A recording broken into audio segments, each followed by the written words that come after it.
ఇప్పటి వరకు మనం ఏం సాధించాం, ఇప్పుడు ఎక్కడున్నాం, ఇంకా చేయాల్సిందేంటి అన్న అంశాల్ని కూలంకషంగా ముదింపు చేసుకుని ఈ బడ్జెట్ని రూపొందించాం.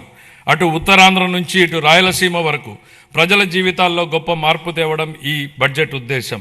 మా లక్ష్యం కేవలం కాగితాలపై కనిపించే వృద్ధి లెక్కలు కానే కాదు, అభివృద్ధి సంక్షేమ ఫలాల్ని క్షేత్రస్థాయిలో ప్రజలకు అందేలా చేసి వారి జీవితాల్లో వెలుగులు చూడాలన్నదే మా తపన. విధ్వంసం నుంచి వికాసం దాకా 24 జూన్ నుండి ఇప్పటిదాకా సాగిన అభివృద్ధి ప్రయాణం నిజంగా అద్భుతం. 24-25లో అధికారంలోకి వచ్చిన మొదటి సంవత్సరంలోనే ఆర్థిక వ్యవస్థను మళ్లీ గాడిలో పెట్టాం.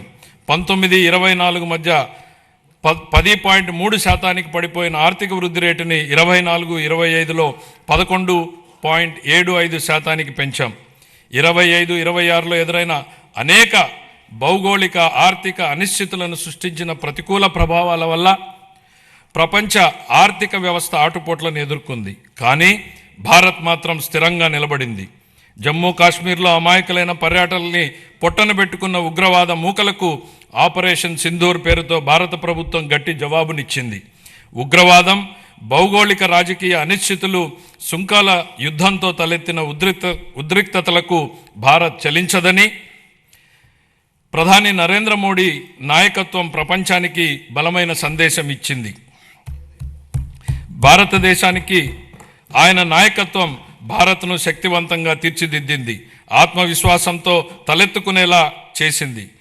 ఆయన ఈరోజు భారత ప్రపంచ వేదికపై సగర్వంగా తలెత్తుకునేలా చేశారు. కాబట్టే భారత్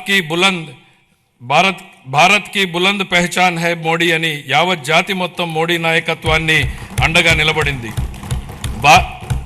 భారత్ ఎట్టి పరిస్థితుల్లోనూ ప్రజల ప్రయోజనాల విషయంలో రాజీ పడబోదని ప్రపంచానికి అర్థమైంది. ప్రపంచంలో అనేక అస్థిర పరిస్థితులు ఉన్నప్పటికీ ప్రధాని నరేంద్ర మోడీ గారి నాయకత్వంలో భారత్ 8% వృద్ధి రేటును సాధించి సత్తా చాటింది.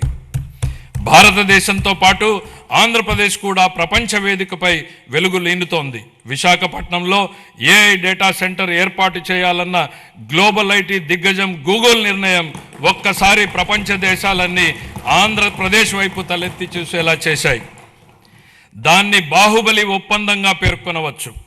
ప్రపంచ పెట్టుబడులకు గమ్యస్థానం ఆంధ్రప్రదేశ్ అని ఆ ఒప్పందం రుజువు చేసింది. గౌరవ ముఖ్యమంత్రి చంద్రబాబు నాయుడు గారి సమర్థ నాయకత్వం, మరి యువ నాయకుడు గౌరవ మంత్రివర్యులు శ్రీ నారా లోకేష్ గారి విశేష కృషి వలన ఇది సాధ్యమైంది. ఇంతేకాదు, రాష్ట్రంలో పెట్టుబడులు వస్తున్నాయి, ప్రభుత్వంపై నమ్మకం పెరిగింది అంటే అది గౌరవ ముఖ్యమంత్రి గారి దార్శనికత పాలన మరియు గౌరవ ఉప ముఖ్యమంత్రి శ్రీ పవన్ కళ్యాణ్ గారి విశ్వసనీయ భాగస్వామ్యం వల్లనే సాధ్యమైంది. ఈ మార్పుకి సారథులు మన రాష్ట్ర ప్రజలేనని మేము బలంగా నమ్ముతున్నాం.